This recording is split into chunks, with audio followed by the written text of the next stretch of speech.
జమదగ్ని యొక్క కుమారుడైన పరశురాముడు చంపాడని మనం మాత్రం తల్లి జోలికి తోబుట్టువుల జోలికి వెళ్ళరాదు.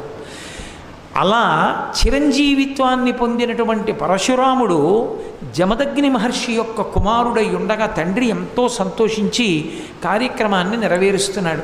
పరశురాముడి జీవితం అనేకమైన మలుపులు తిరిగిపోయింది. జమదగ్ని మహర్షి ఆశ్రమంలో ఉన్నాడు. పరశురాముడు దర్భలు తీసుకురావడానికి పళ్ళు తీసుకురావడానికి అరణ్యంలోకి వెళ్ళాడు. మిగిలినటువంటి అన్నలు నలుగురు ఉన్నా వాళ్ళది బ్రాహ్మణ తేజస్సు, వాళ్ళు పిరికివాళ్ళు. వాళ్ళు ఎంతసేపు ఏదో వచ్చిన వాడికి ఉపకారం చేయగలరు, ఏదైనా పట్టుకుపోతే వాడి కర్మ పరమేశ్వరుడు ఉన్నాడని ఊరుకుంటాడు.